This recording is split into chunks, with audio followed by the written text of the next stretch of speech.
Abi, you wan know book? Book must to enter your head today. If book no enter, you know say no be me be Baba Odugowa. Book must to enter your head today. Just say wawa winwi wawa. Talk am. Wawa winwi wawa. Wawa winwi wawa. Wawa winwi wawa. Wawa winwi wawa. Wawa winwi wawa. Wawa winwi wawa. Wawa winwi wawa. Wawa winwi wawa. Wawa winwi wawa. Wawa winwi wawa. Wawa winwi wawa. Wawa winwi wawa. Wawa winwi wawa. Wawa winwi wawa. Wawa winwi wawa. Wawa winwi wawa. Wawa winwi wawa. Wawa winwi wawa. Wawa winwi wawa. You dey cry? Say wawa winwi wawa. Wawa winwi wawa. Wawa winwi wawa. I no dey hear you say wawa winwi wawa.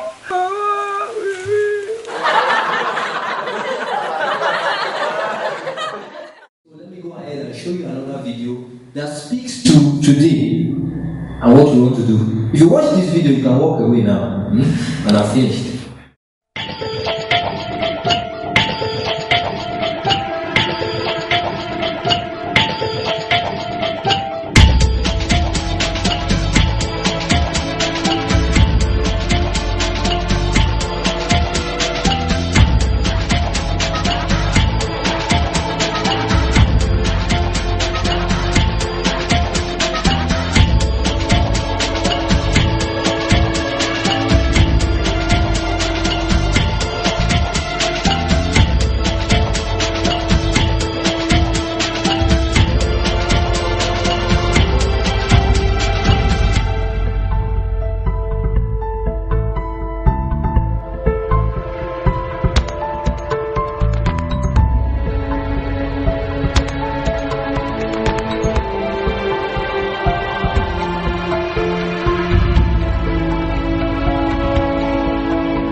So before I go into the nitty-gritty of what I want to talk about, it's clear to make this distinction.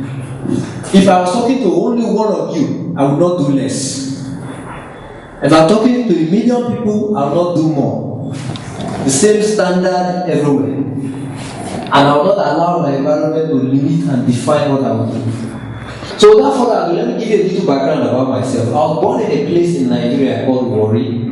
Warri is like Kibera, only that it has oil. It's in Niger Delta, okay? And I come from a minority tribe. Nigeria has over 250 tribes. Way more than here. We have about 160 million people. In my state, which you will call like a county here, there are about 8 tribes, and they don't see eye to eye. I come from a home where, like, my parents are like Luz and Kikuyus, no? They don't see eye to eye. They've been fighting internal wars since man could document anything. So we grew up in those kind of divisive places. The greatest are inventors, explorers, all those guys. And when I read it, I just said, wow, there's a page missing, there's a page about me. And that year, I used to play a game with my friends. And what was the game? We opened the atlas. When you open the atlas, what do you see? It's not map of different countries.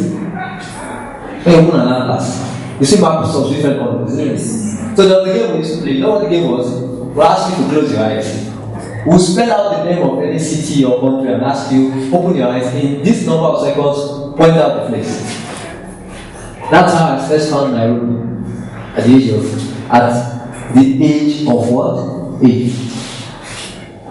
So, right from that moment, I knew I was going to be international. And I was going to travel around at least Africa. And that's why, when I was in my primary 5, what did I do? I had. And what I'm telling you all of this is that nothing has happened that came easy. It has been hard work all the while. Every time. Now let me share this. I had that same year when I decided that I was in love with Africa, different countries. I had a chart in my room on the wall. It had the 52 countries in Africa. It had their capitals. It had their currencies. It had their presidents. And I memorized and internalized that by heart. I was no more than 8. Right. How many 8-year-olds will be doing that now? Think about it. Many adults cannot name 20 countries in Africa. But at that age, I've done that. So that had already defined me, isn't it? In the midst of my friends. Now, let me ask you this. You have talked about bank, owning a bank. The question I ask you is that, yes, where? You want to own a one-country bank? You want to own a regional bank, a national bank, a one-country bank, a regional East African bank, an African bank, African-wide bank, or a global bank? Or it could be, so you could define, there are various ways to define all of this. I said to myself, it was going to be Africa-wide. I didn't want to be a local champion. I know what that means. When you set out to become a champion beyond your borders, you know the competition becomes tougher. You walk in where? Who's your competition? Junior. Okay. Who else? Amazon. Okay. Who else? Okay. You got the work cut out for you. So you know that, but imagine if there was no Amazon, would your life be easier? Yes, it would be easier because it means I, as a customer, I do not have a choice, isn't it? I don't, so you will be the only one. You will be like a monopoly, isn't it? Yes, but now you are in a business that is becoming more like a commodity. Any 2-man can open an e-commerce store, call it the name, and start selling anything. So the competition is tough for you. And how much money? Who owns Uruku? Is it Kenyan? How much money do they have? You know. Jumia has crazy money. You know, let me tell you. Jumia is an online retail store where they sell things online, just like Amazon. But Jumia has is in about 11 countries. You are in how many countries? No, in Kenya, how many are you? Just Kenya only. Okay, one country, 11 countries. Now, the guys in Jumia, they operate from Berlin, in Germany. Okay, you are operating from Nairobi, the head office. Now, the other interesting thing about that is that, I'm just saying the dream. So let's say your dream, you were the owner of the group now. Now, there's a Jumia out there. There's Amazon. Amazon is in the world of its own. No, Amazon isn't coming after your business. It is Jumia that is coming after you. Now, Jumia is in 11 countries, including Nigeria and Egypt. And yet, Jumia has this entire structure from Berlin. So it builds its website straight from there. Everything is from there. But it has a crazy marketing budget.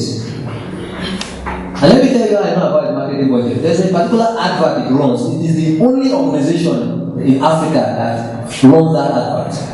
You know that advert? You see a banner on the website. The banner has about 12 or a number of phones.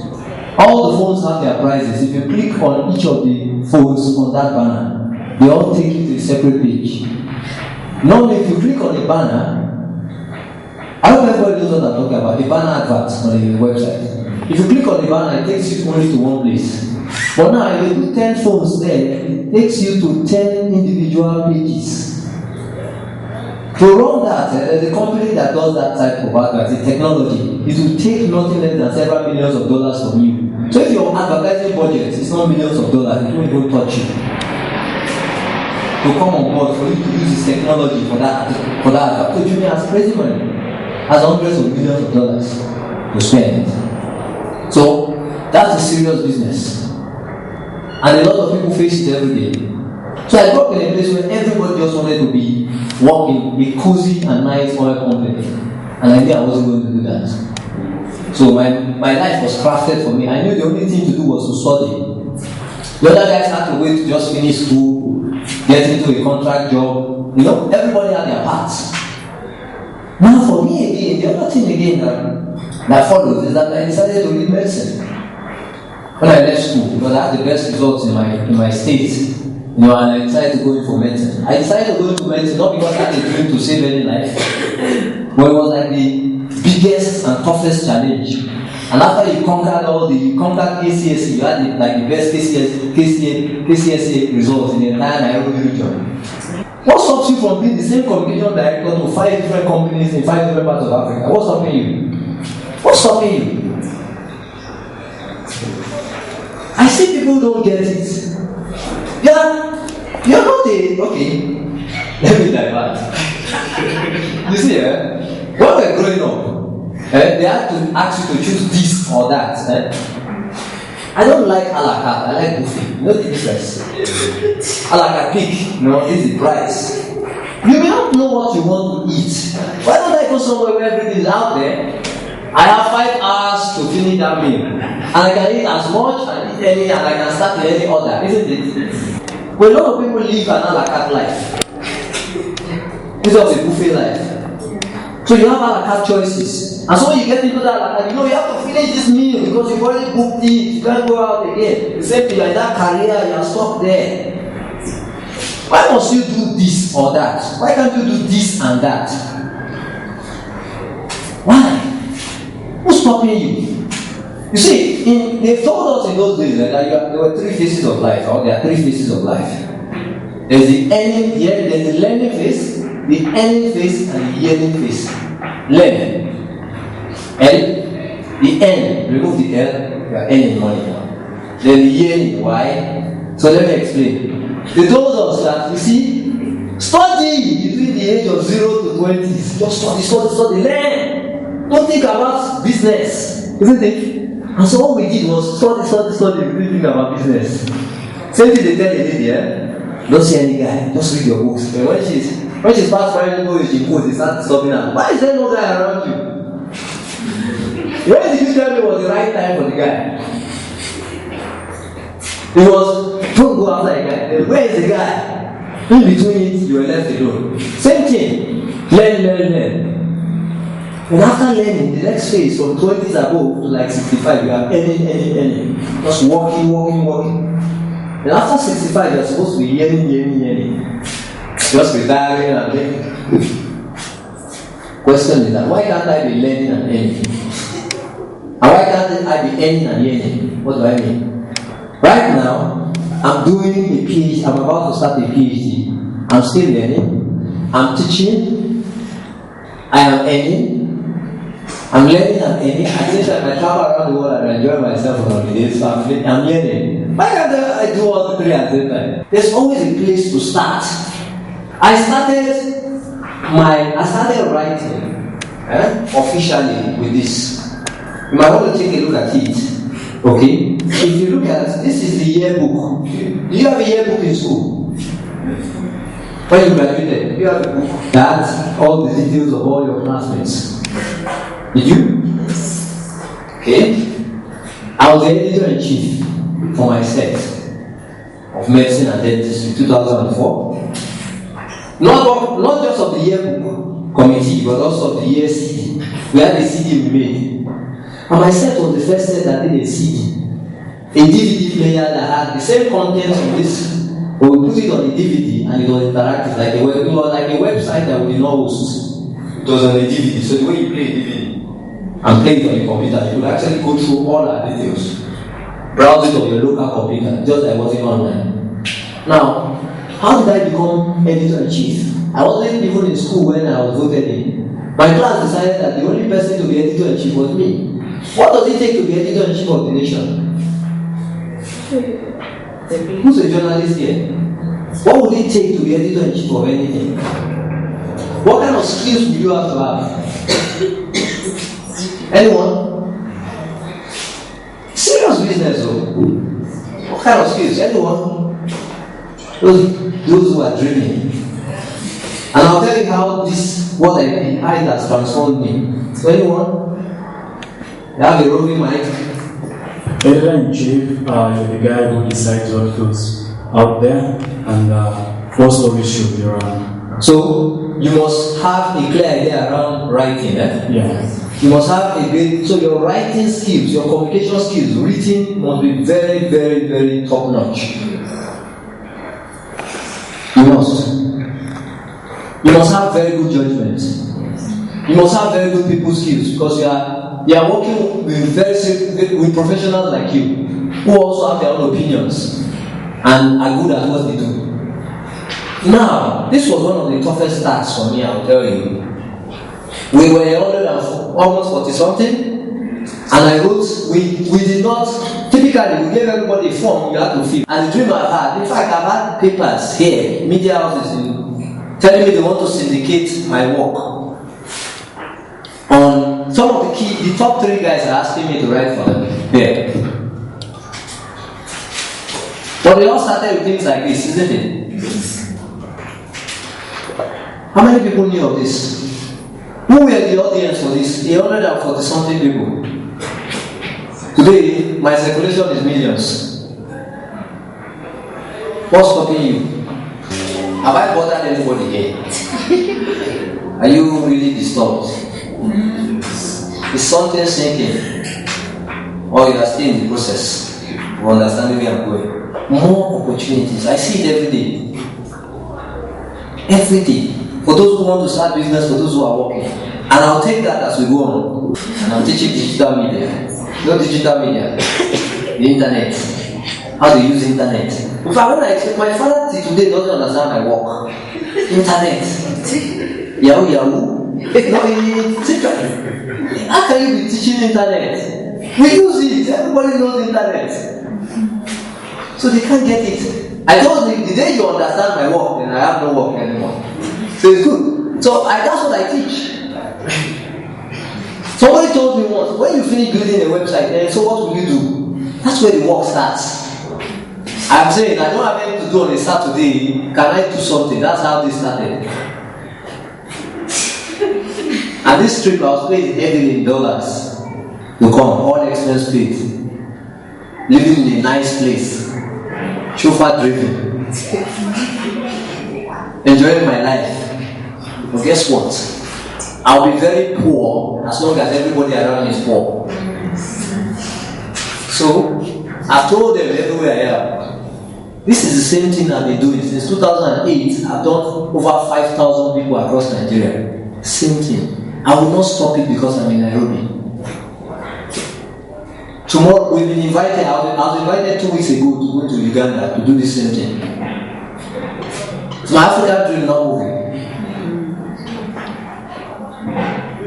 But who's volunteering? Am I volunteering? Do you think I'm getting paid for this? I'm not. I won't accept any money even if you gave me. I will take. Every money goes into replenishing what went into this. But is there a time that's coming that if you want me to speak for 30 minutes, I'll say it's $100,000? Yes. Do you know what they pay me is not to speak for 1 hour? They pay me good. I can assure you it's very good. God has given me the grace to be able to operate at that level. And I've refused to limit myself under His grace. I left medicine 6 years ago. I practiced for 3.5 years. And when I left medicine, I started at the bottom of the ladder. Remember, in medicine, I was already rising. When I moved into another profession, I was the bottom. If someone tells you that you are an idiot, that you know nothing, how do you react? There are two possible ways you can react. You can decide to take it as true, you can decide to take it as a lie, and you can decide to be offended. The offended is not through you, the guy doesn't like you, you do nothing about it. Even if you praise me or you insult me, I'll take it the same way. If you tell me I'm not good, I will assume I'm not good. I will study, I will prepare. If I'm better at the end of the day, who does it pay? Me. If you were right that I was not good, I become better. If you were wrong that I was not good, I become better. So what? Either way, who does it pay? A lot of people cannot handle criticism at work. I told somebody that his work was crap, and he almost had a heart attack. 2 years down the line, he's worse off working. He was working with us on a major project. He would have been coming with me to Nairobi. He could not handle the quality pressures we needed. He was doing. See, there are some companies. If you wanted to do stuff for KCB, would they accept the kind of quality you do for a 2-man company? No. So if I operate as my brand, and my brand deals with premium brands, you must give me premium value. So if I'm tasking you to put more attention to detail for the work you turn out, and you take that as an insult, then your growth has been stunted. We let him go. 2 years later, he's begging us that he wants to come back. We don't need you. Okay, so as I wind up this session, I just want us to recap a few things. I started by saying something very simple. I talked about that extra effort. This stuff you see here, I carry it every year. This is my 9th year of holding this book. I started producing it 10 years ago. This book you see here, during my final year, I traveled almost half of my final year in medical school. Why was I traveling? I was the secretary of the class. And so we're having a lot of programs like this. So I was traveling around the country to get speakers. Again, I now had this responsibility to turn out all of this content that took 9 months. And I had my colleagues who abandoned the job and left it. So I started rewriting what they had written. I started typing, and I was still reading, still going to the hospital, still seeing patients, still performing surgeries under training. But I still had one of the best results in my medical school. So I hold this very dear because it taught me so much about what I currently do. It taught me about excuses. I don't have any. I can ask a million of you later, what's your excuse? You have so many. I have none. I have many sleepless nights. My scholarship money, 25,000 bob. I use it to buy a computer so that I can use it to type. Other friends use it to travel around the world. Now, I'm traveling around the world, they are not.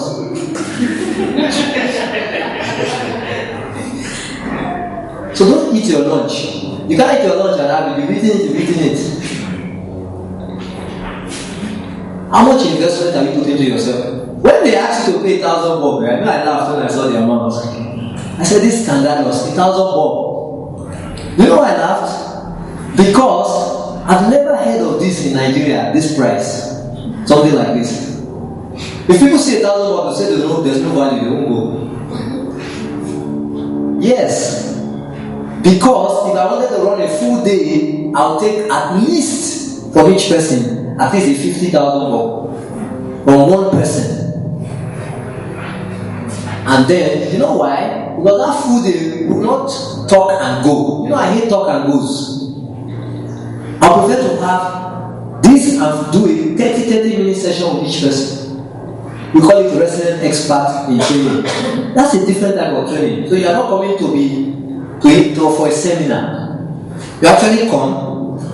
After a while, you spend like 30 minutes to 1 hour each with that person. That's different. But most times seminars are organized like that. You come excited and you go. How was it? It was great. Great speaker, useless. That's not what we want. If you are unable to do something with what we come here to do, we are wasting our time. And that's why the session I'm going to, the second session, is simply about that. About taking your own dream. Forget my dream now. I can go on and on about my story. We just got a 24 million shillings investment from a US-based company last week. That's how I was telling shares my word. The company signed with us yesterday again. A big school. So we've grown very big. We have a franchise for 52 countries in Africa. I'm running on some billion shillings business right now as I speak. So I'm gliding and walking in the air. So my own vision, I'm daring myself now. This is something else. So let's leave me now, face you. Let's face you. So I want us to end this session with a very simple activity. Take out a pen. You already have one. Write this. Write down. Let's start with Stella said something. She said, if you had no limitation, absolutely no limitation, what would you be doing? What would your dream be? No limitation in life. You had all the money, all the time, all the connections, everything was in your control. What would your dream be? It could be the same dream you have already. Just write it down for us. Then think about it. I'll take that up when I come again.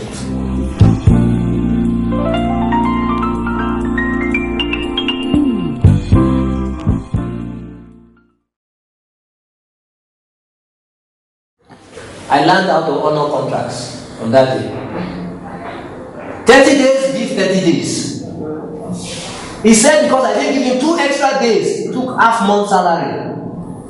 And you know why? I waited for him to come back from a 2-week trip he had gone abroad for. So I could have served him my notice while he was abroad.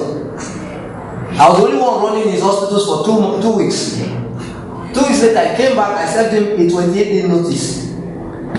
And he paid me half salary. I took that in good faith and left. I used 3/4 of that money to pay for a developer who developed that site I talked about for that company. Because it's one thing to tell the company you are doing crap, it's another thing to suggest ways out. It's a third thing to actually develop that solution and offer it to them. I did all of that. And the last money that was left, which was 3,000 bob, I used it to order for a suit. I should tell you, it's like stories. Bella, this storytelling is working.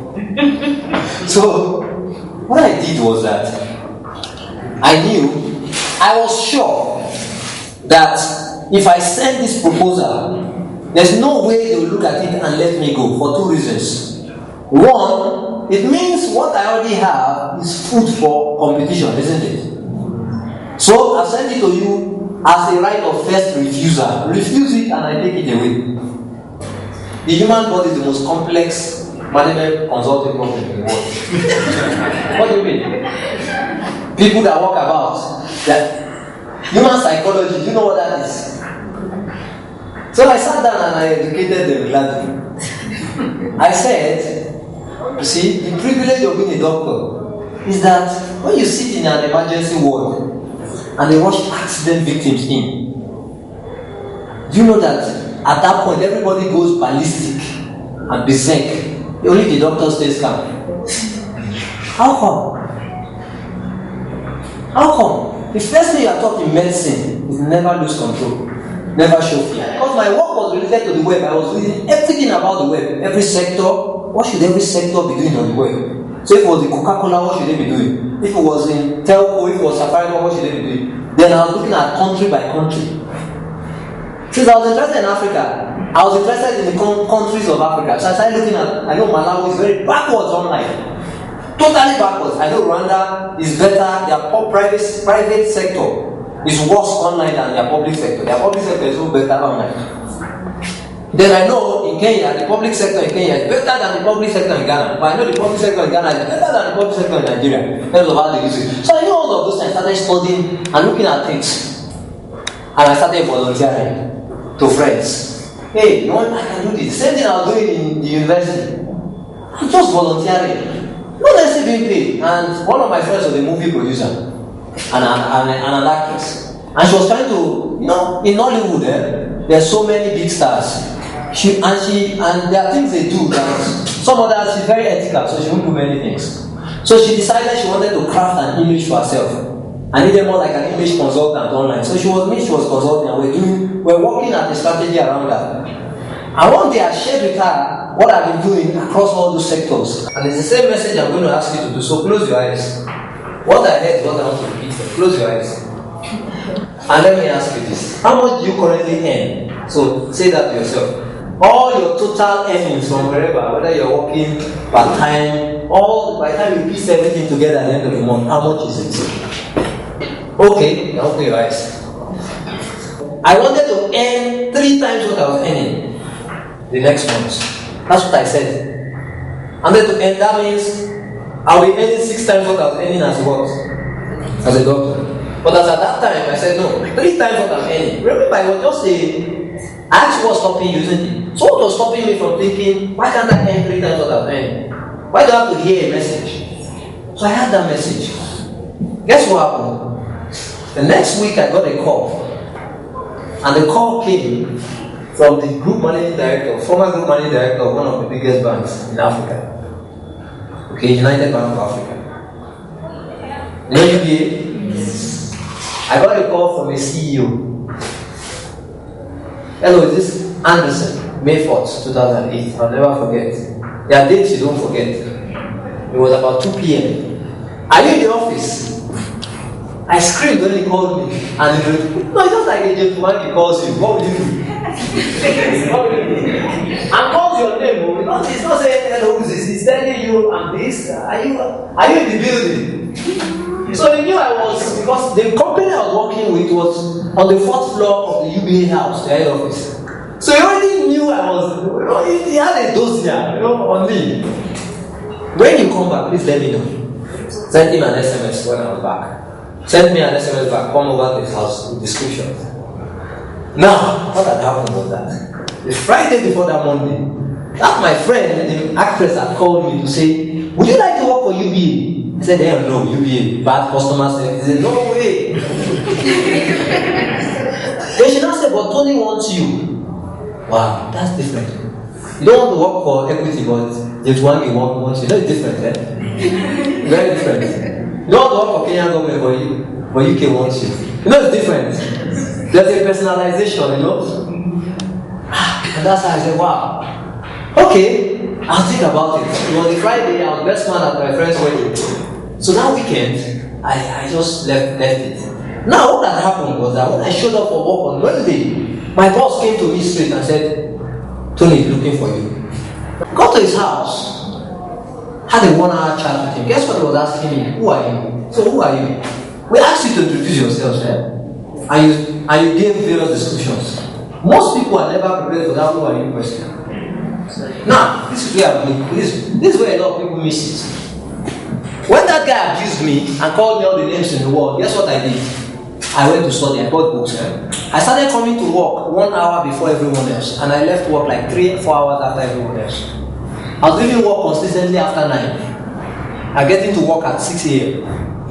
Why? Because I suddenly had internet to myself. I didn't have at home, so I was using the internet to study and research. Most people, luck is not their problem. It is block. No, you must pluck a fruit. That effort of plucking, that's their problem, not luck. Opportunities all around us, dressed as work every day. Everybody needs an extra help. I'm telling you, everybody needs one. Every big man you see needs someone to add a little more value to himself. So, what extent of sacrifice are you ready to put in to that dream that you have? This is where it ends for a lot of people. No sacrifice, no dream. No dream fulfillment. So, if you dare to dream and you're not ready to sacrifice, and you're not ready to really flock, you're wasting your time. Before I started coming to Stanford for information, I traveled here 3 times to look at the market and understand Kenya. 3 times with my own money. Before I got the first invitation that was paid for. 3 times, you know how much it cost? $1,000+ return? That's at least $3,000 plus. That's flight alone. Accommodation, of course, I stayed in Nairobi, Serena, I stayed in Saroba. So, if you add those, what will you do? Serious money, eh? Yeah. How much are you ready to sacrifice? Some people pay lip service to their dreams. Dream killers. They'll tell you, you know that your colleagues, your family, they can kill your dreams. I didn't tell my parents I left medicine for 1 year. They will never understand. Their great ambition was that we finally had a doctor, first doctor in their family. I can live in after 3. Are you mad? In fact, somebody said I have home trouble. There's some spirits worrying me. Medicine. You have access to a doctor, doctor, yeah? Like they call me here. Well, guess what? The guy has decided what he wanted to do in life. So I know. So there are enemies around us in quote. I call them enemies because some of them detract us. They could be our families and loved ones, but guess what? They will not see that thing you see. And guess what? You can't oversell your vision to others now. Stop laboring yourself, trying to sell your vision of your life to someone. You'll never understand. You read the Bible, it says, no eye has seen, no ear has heard.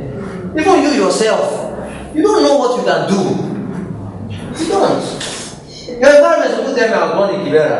Yes, I was born in Islam. Everybody wanted to work in another company. Okay, my parents were not married, so I had a child on the way, so I'm a single mother. So for everyone you give, there are enough examples. I had no money. Nobody has money to start business. Okay, sir, who says money is his problem here? I want to give you a test right now. You can win some money, who wants to try? Oh, okay. How much money will you need then? I will solve all your problems. Right now, I give you. Depending on which purpose. No, all. Put all together. Like you have an open checks, how much? Whether it's business or anything. I'll leave it as an open check. No, there's no cash. 10 million shillings? No. How much? You're scared. You know what she's thinking about? Where am I going to? Just try. Okay, put it for a game sake, just for the discussion and fun sake, just give us a few. Okay, I would need about $100,000. $100,000? Okay, $100,000. What would you do with it? Yes. I'd invest. In what?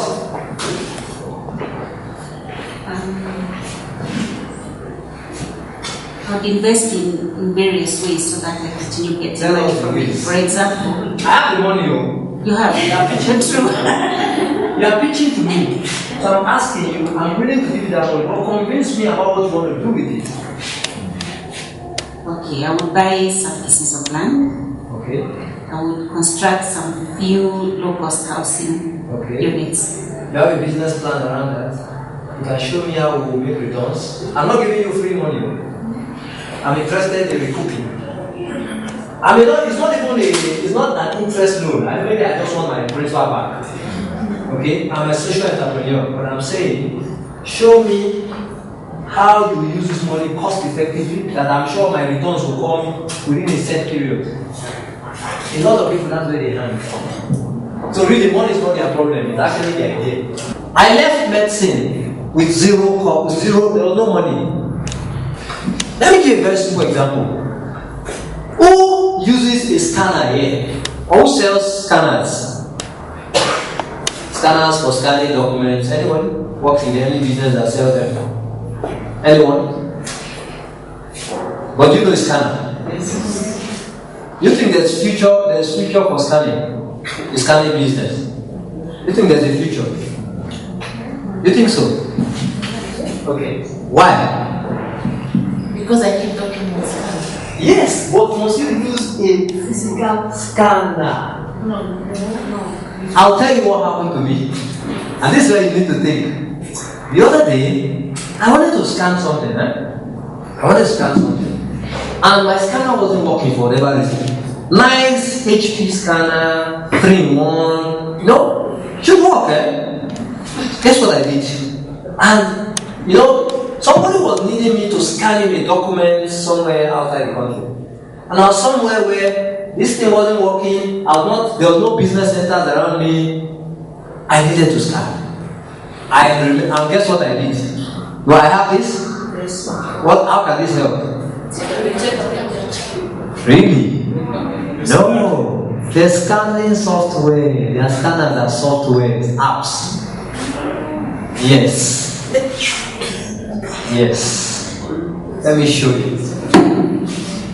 So if your business was scanning and you're selling the hardware, if you're not thinking, 6 months ago you may have no business.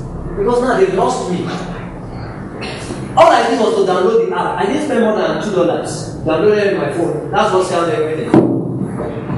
You just take a picture, it scans everything, zips it together, you can send as an email. So let me show you something.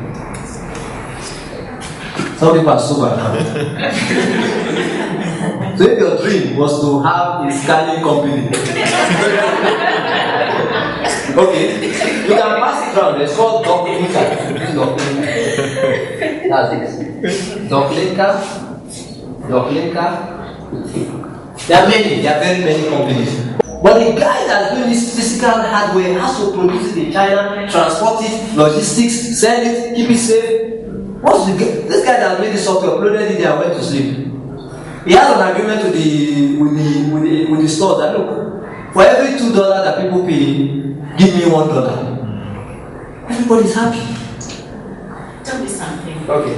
You were desperate for a scanner. Yes. And you thought of that. What made you think of getting that? What made me think? Okay, let me. Number one, this tablet I've had it, so it's a delivery channel for me. It's a productivity tool. But I was desperate for a solution to a need I have. And so are many people around the place. What creates value and what brings money is find a need people need anymore. So you can create value, but will you be the one to extract it? You can extract value, but will you be the one to sustain it? You can be the pioneer of something, it doesn't make you to be the one who would eventually drive the next generation. BlackBerry is about to go broke. And they're looking to, so a whole lot is happening. From August, you may find the BlackBerry Messenger appearing on other phones. Who says that? Because, yes, there are no rules. Who made the rules? Who says you have to be as old as Methuselah to have the wisdom of Solomon? You must be 40 before you do this. Yes, who? I question everything. Don't ask why, ask why not. And don't even ask how. So some people complain about the environment. I never had enough money. My parents were poor. While I was a doctor, my patients loved me. You know why they love me? Can you guess why they love me? I'm very playful, I'm not serious, so I don't look like a serious doctor. So after clinics, in the evening, I was told to no patients are lonely when they are on admission. So I'll sit with them and I'll talk about their families, their life, their business. So they love me, and the nurses too. The older nurses. Now, what was interesting about it was because I was always willing to help. I saw everybody admitted like a relative of mine. So I would go there, spend time with them. So doctors are on call. But I didn't have that on-call mentality. As in, it's only when I'm on call I'm helpful. I'm helpful all the time. So you could send for me anytime. I said, doctor, we can't find that doctor. Please, can you help? I'll always come. So it got so bad that the nurses would now look at who's on call. We say, Doctor, please, you write a note and give it to the hospital. Please bring it to Dr. Uvie. They couldn't pronounce my surname, that's very long. Just give it to Dr. Uvie, just tell him to please come. I always come, and so it was joy for me. So at the same time, doing one of those postings, I was in medicine, internal medicine, and so I was assigned for like 3 months to be working with patients that had HIV and TB, tuberculosis. I know HIV and TB, they are like twins. If one has one, likely to have the other one. And you know they are both contagious, So I was so loving towards them, spending time with them. So they too gave me the only thing they had in return. They don't give me money, so they gave me what they had. Not the HIV, they gave me the TB. But TB does not manifest for many months, depending on your immunity. 9 months later, it manifested. About the time I was rounding up my housemanship, I was doing my housemanship with them. What do you call it here? Internship, housemanship, whatever. So, I know as an intern, as a doctor, you are the lowest of the doctors. You are the one that sent there, so I'm the errand boy. I got it. And so, in Nigeria, that's what they call National Youth Service. Everyone does the compulsory 1 year service after you graduate. You are sent to, like, if you come from Nairobi, you're sent to Garissa now. And you do 1 year there. Most people end up marrying there, working there, It was just it's called acculturalization. Meanwhile, they gave me the option, you know what, okay, don't go for this service anymore. Go. I said, no, I'm going for this service. I need to go to my wilderness. Some of you need to go to your wilderness alone. When you are alone with yourself and with God. I went alone and said, I want to spend this 1 year alone. So that I can then reflect about my life, my purpose, my mission, and decide really what I want in life now. Because I call that my moment of truth. Something that stopped me. Hey boy, you're running riots. Let's give you a reality check. Now when they sent me to, it could not have been worse. That no light and they had never seen electricity in the history of the place. And there was no network, so you can't call. Meanwhile, the people themselves have been used to fake drugs, wax, everything. Me and the colleague showed up there, and guess what happened? That year, to summarize it, that year, I bought my car from there. I started doing business there. I made money out of a place that did not. I made over 300,000 bob. Apart from my salary, from doing business. In a place that had no electricity and no network. What's limiting you? I don't want to know how I made money, I can tell you for free. Okay? So I made money doing that. I bought a car, I did medical missions to almost 20-something villages. And I was a main doctor treating patients. But that year too, I also started thinking about my purpose, and I decided I was going to go back to my first love, my internet-related love. What keeps you awake at night? What's your passion and your love? This guy dropped out of school, Steve Jobs. He dropped out of school, but he didn't drop out of his life. He can piece the engine, your upholstery, he can everything. But guess what he does? He acts. And every time I look at him, I just feel sorry for him. I say, you should be running a motor show. You are the natural. But he's not gotten it, and so all he's doing right now is acting, trying to act. You're trying to act another man's life when you already have a life you should have. You play out. So who are you? And that speaks of purpose. I know my purpose, that my purpose will be to lead a generation of Africans who have been so empowered, and each in his own area are living up to excellence. So let me give you an example. I want to see you as a lawyer, okay? You are a lawyer that is up to speed. So imagine you are a lawyer, you understand not just Kenyan business, African business, international business. So if I want to register a business in all of Africa in 3 days, you can give me all that information in like 2 days or less. At least your constitution tells you that you must be educated at a certain level. You must be at a certain age. There are some certain competencies you will need to go and acquire. So you must be realistic about where you are. A man's gift will make way for him. Where is your gift? You wanted to fire those guys. You are the guy interceding on behalf of them. But those are the things you are now saying. And the reasons why it's possible people are not using it. So what will be the solutions? For the level of awareness, we'll be able to do campaigns, communication campaigns. No, don't give no, I don't give you solutions right now. Just go on and be listening what will be wrong. Okay, I'll leave us to. You live on the other hand, eh? Yes. Okay, who's your best friend here? Who is your friend adjustments? Who don't you like here? Three big reasons, any product that's online suffers from. Is either a problem of convenience, security, or ease of use. What do I mean? It's possible it is either too secure or not secure. So people don't trust it. It's also possible that it is difficult to use. So you get there trying to navigate. You click here, what you think you click is not clicking. What no? You forget your password. They only have physical banks. So guess what ING did? They decided first and foremost to go online only. So there was no physical branch. How will we build 3,000? We build 3,001 branches. Those guys had 3,000 branches. So they were online only. So the process of applying for an account, getting everything was online. In Korea, we bring your account papers, you sign, you send it back by Korea. It was their Korea company. Everything was online. You had no business with the bank. That's one. Two, they did not start with all products. They started with one product.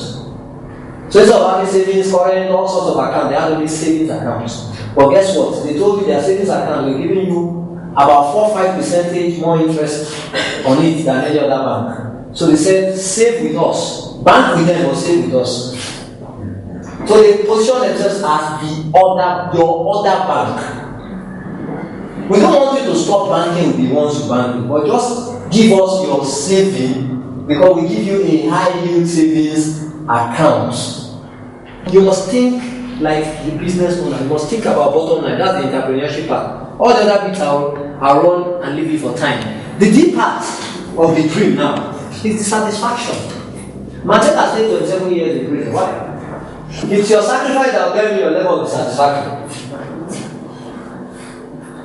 So, how dissatisfied are you?